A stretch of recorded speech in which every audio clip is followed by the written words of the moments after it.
welcome back to the Silent Hill 3 commentary with me, Solidus-Skully. And, yeah, I should probably turn that down. Why do I keep on fucking saying that? But anyway, it's time for one of the most famous parts of Silent Hill 3, actually. The Barely Haunted Mansion. Or should I say the Barely Haunted Mansion? Ooh, Mum, get the camera? Okay, fuck it, that's enough of that. Yeah, it's infamous for more than a few reasons. Normally I would go silent for a point like this, but I don't think I'd probably be able to get a word in edgewise.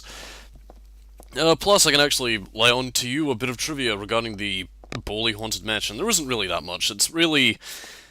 well, I mean, I guess you'll see when we finally get inside. But let's just say there is quite a dark meaning to this cheaply made, tacky theme park. And some very creepy voiceover, which was why I was debating on whether or not I should just stay silent and let you listen in for yourself, or if I should just continue to talk. I'm going to continue to talk anyway because, well, might as well.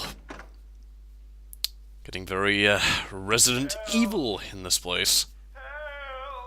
I seem to recall Silent Hill Downpour actually doing something a bit similar to this. In one of the side missions, actually, although probably won't spoil it until I get to Downpour, which I'm gonna do at some stage. Not after Silent Hill 3, obviously, but I want to do so at some point. Downpour is surprisingly fun, as I mentioned last time, so yeah, that might be the next Silent Hill game that I do. It's either gonna be that or Silent Hill 2. I don't know. Anyway, I'm lying. It's all just a joke. I wanted to scare you, that's all. The truth is, only one person died.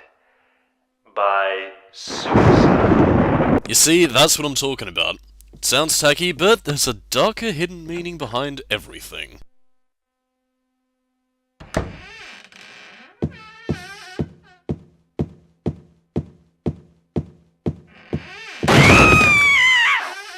That's Danny.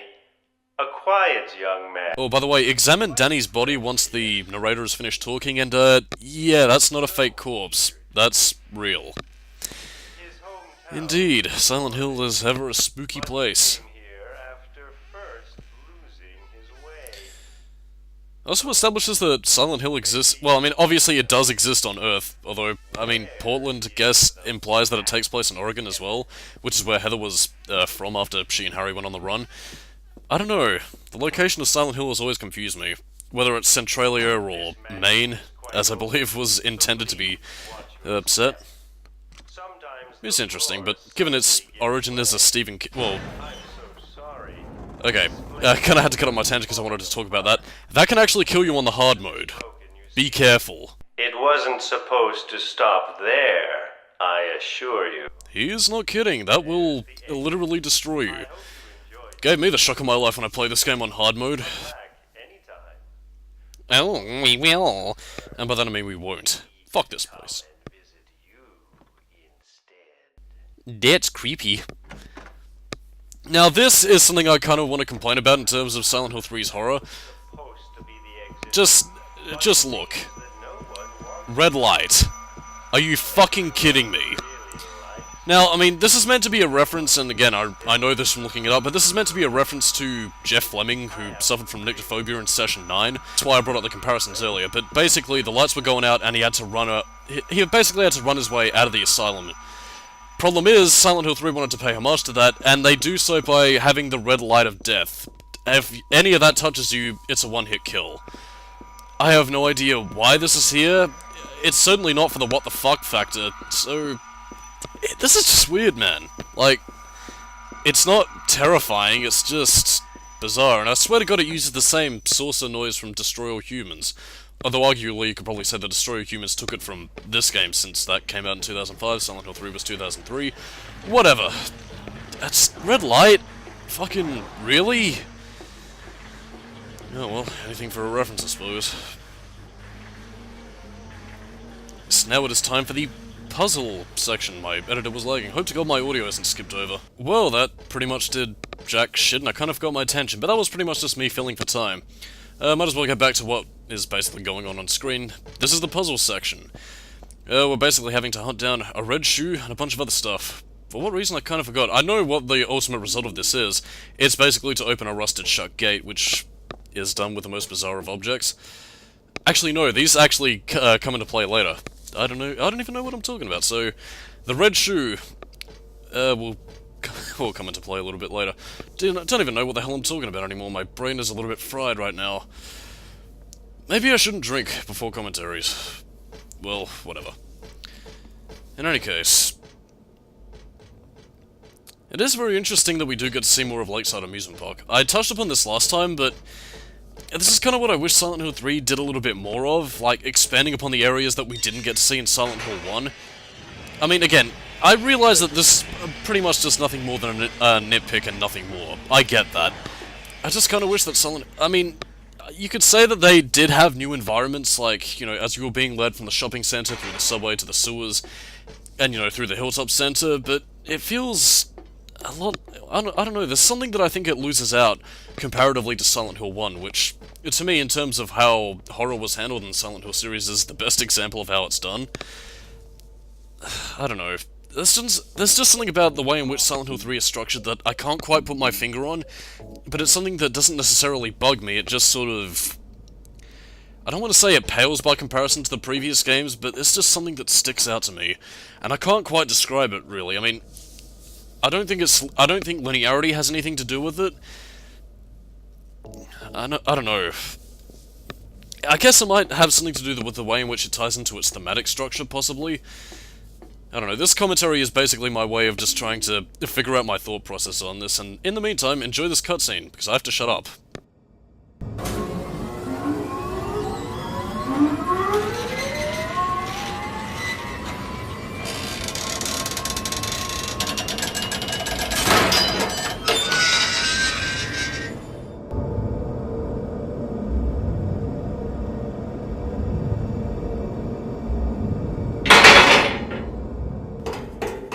Douglas! You're late. Are you hurt? I can't move my right leg. I think it's broken. I'll call an ambulance. What? I don't think one will come. Don't worry. I'm used to it. You old fool! Getting yourself hurt like that? Sorry. Why did you have to do that for me? What'll I do if you die?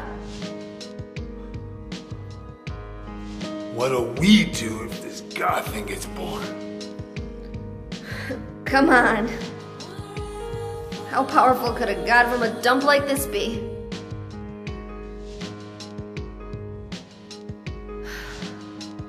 I'm sure it'll be no big deal. Yeah, but anyway, something's gonna happen. Who knows? Maybe we'd all be better off if it did. But if this is how a god of mercy acts, I don't want to see any more of him. That's a pretty good reason to risk my life, don't you think? Plus, I'm just an old fool, right?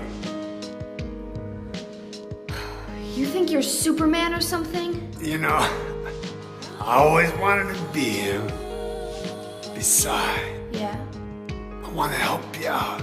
You don't have to feel responsible. I know it's not your fault. You remind me of my son. You said nobody was going to cry for you. Dead people don't cry. Stupid kid got himself shot robbing a bank. But why? Maybe because his pop was a penniless good-for-nothing. Who knows? Anyway, now I guess I'll never find out. Sorry. I shouldn't have said you reminded me of a guy like you. Well, maybe if you had compared me to your daughter. Listen, I'll take care of the rest. You stay here and I'll be back when it's over. You'll be okay by yourself. Hey, no problem.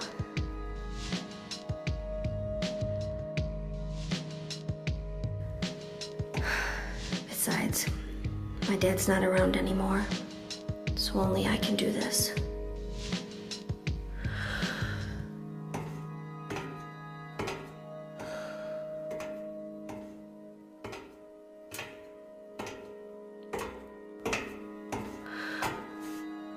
What are you doing? Maybe killing you here is the only way to end this nightmare.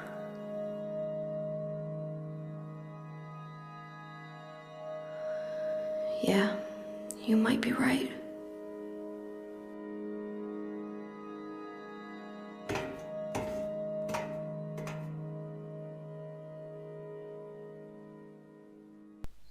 You know, stuff like this is really what endears me to Douglas's character. Like, I mean, he might not have been there a lot of the time, but there's just something about Douglas that really... Again, I think it might have been the dead people don't cry line, but fucking hell, Douglas, I love you. And honestly, like, I mean, even in that scene, it really does go to show just how he and Heather have developed as characters, which I think, comparatively to almost any other Silent Hill game, except for maybe 4 and possibly Downpour, depending upon how you look at it, I don't know, I just really love the dynamic between Heather and Douglas, because they're just...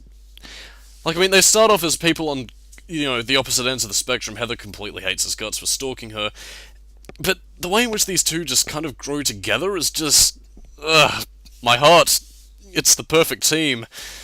The snarky teenager and the grizzled old detective. It's just a recipe for success. And again, basically what this little area is for is, well, ostensibly how... Well, again, I don't think it's the exact area, but it's pretty much how Douglas learned to find Heather. As well as also, I think, also acting as something of a... Not necessarily a stronghold, but I guess an outpost, in the very loosest sense of the word, as to, you know, how the cult was operating and how I guess they were contacting Douglas.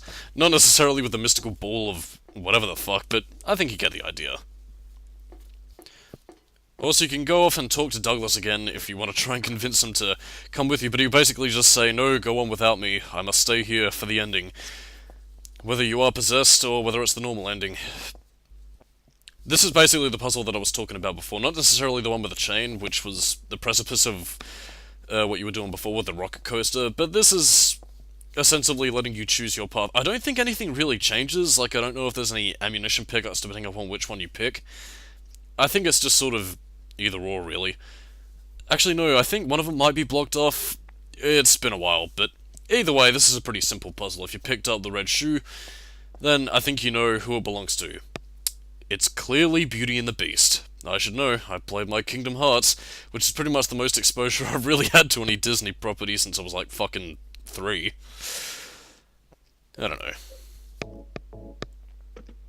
There we go. I don't necessarily know what this is referring to with the doll head and Snow White. I mean, I haven't heard the original tale, so I don't know. I guess beauty, perfection, doll, like a simulacrum of perfection. I don't know.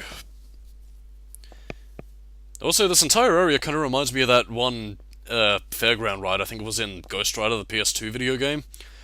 Which is something I should actually start playing again. I had a lot of fun with that. And I also recently rewatched the review, which was a little bit sucky. I don't know. I still like it.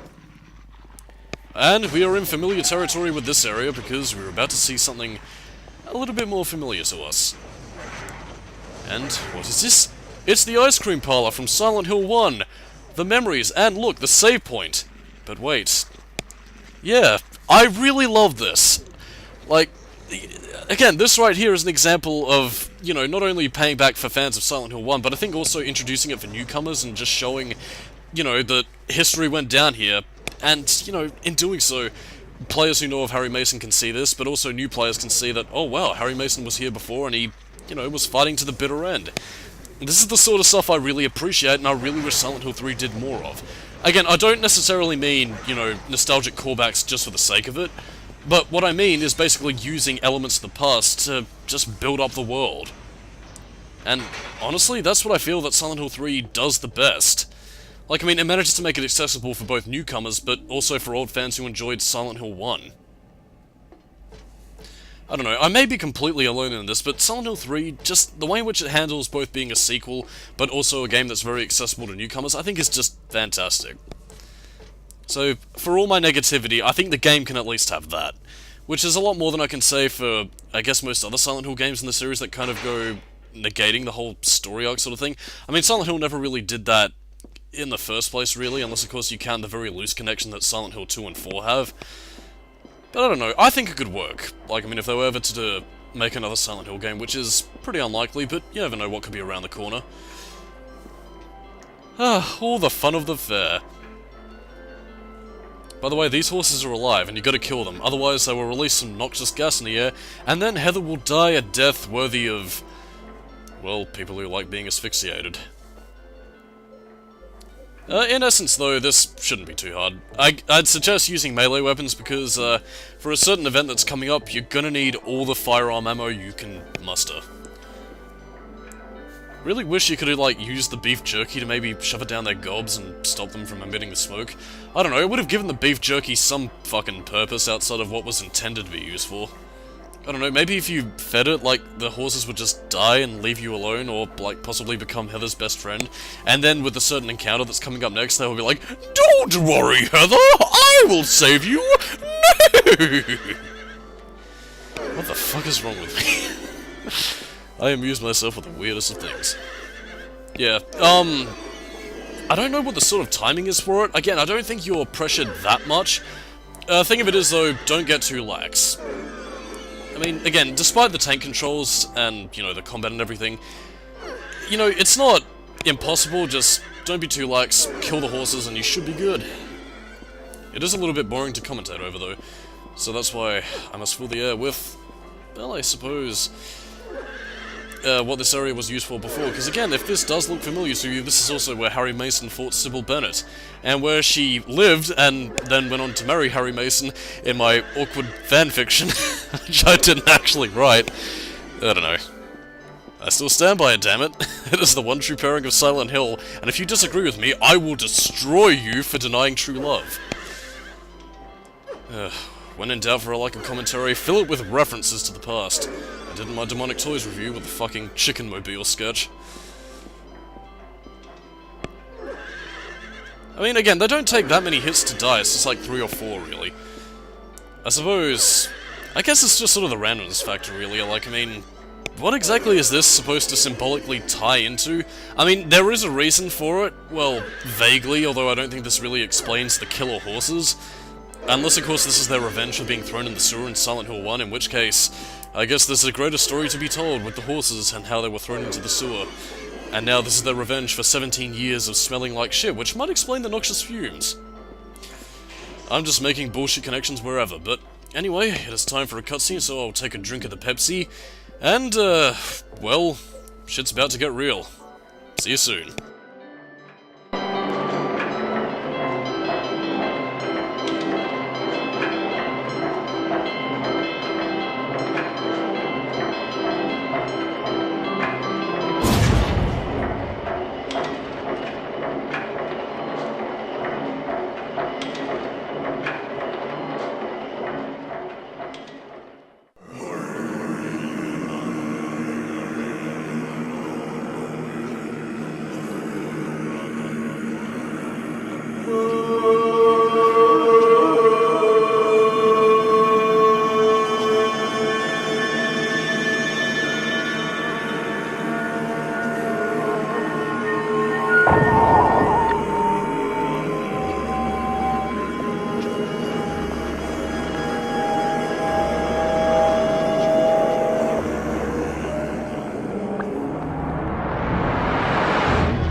Okay, it's boss fight time once again, and this is the memory of Alessa. Basically what she is, well, ostensibly Heather— well, I say Heather, but I mean basically Alessa's attempts to try and stop herself. Cause, yeah, if you were paying attention, there's certain... Well, basically the scenes of Heather when she's tripping over and then the other world comes about, yeah, there's a pretty good reason for that. But you'll see that quite soon. And this is basically Alessa's way of saying, you know what, it probably might just be best to kill you now. Therefore, she will try and stab you and, well, stop you ostensibly. She has multiple forms as well, and by multiple forms I don't necessarily mean in the same sense as, you know, she'll split apart and turn into some freakish boss monster. It's pretty much the same form, she just uses a bunch of different weapons. It's ostensibly, I guess, if I could use a comparison here, it's similar to the Virgil fights from... Oh, that's probably a bit of a spoiler of it. Well, fuck it, it's a near 20-year-old game now, so it's pretty much similar to the Virgil fights from Devil May Cry 1. It's not necessarily mirroring your abilities, it's just sort of using similar weapons. Even if you don't have them, actually, so... Yeah, that's always something to keep in mind. My recommendations is mostly to use firearms, so... Yeah, pistol, shotgun, if you have the ammunition for it. One thing I do also recommend, though, if you have to take her on with melee weapons, is that basically take pot shots and run away. The katana is of great use here because of its speed. Again, what it lacks in range, I think it makes up for in power. Not quite to the same extent as the maul, but, you know, that's a little bit cumbersome, and, you know, the memory of Alessa can be surprisingly nimble, so be on your guard. Another thing to watch out for is also when the memory of Alessa starts packing heat as well, because she'll soon have a gun, then I believe a shotgun, I think? I'm not too sure about that one. But, she does get a submachine gun for her final form, so be on your guard. I don't really have any tactical advice outside of keep on the move and just make sure that whatever you do, you don't let the memory of Alessa get you trapped in a stun lock. Which can happen, I mean, again, it's not quite as unavoidable because I think she will back off after a time. But keep an eye on your health. Because, yeah, this boss can be surprisingly dangerous. Most especially on the hard mode, so... Yeah. Excuse me, I just drank the Pepsi and it was very yummy. That being said though, the horses can be of great cover, as you can probably see right here. So, yeah, you can also use them to your advantage as well. Also, they've had an otherworld transformation where they've turned into... well, what's basically the closes. I mean, they have similar patterns wrapping themselves up, so, you know. And since we'll probably never have another opportunity to use this, I don't know what was going on with my mouth there. Yeah, basically just do little taps, don't hold the button. I mean, you can do it, but, you know, want to conserve ammo, and the shots themselves are actually pretty powerful, so... feel free to go all guns blazing on her. I wasn't really sure what character I was thinking of there, I was stuck between Point Man and Doom Guy. Yeah. Make sure you have health drinks on standby. I wouldn't recommend using ampoles or first aid kits unless, of course, you really have to. Because, yeah, this is a surprisingly challenging boss, especially for a lot of first-timers, though. I mean, I wouldn't say it's, you know, ball-bustingly difficult, it's just a little bit deceptive sometimes. But again, with enough perseverance and, I guess, a strength of will, the memory of Alessa will falter to Heather's superior power, which shows that Heather is the ultimate incarnation of Alessa. Take this! Bada bada bada bada bada. There you go, that's the ticket.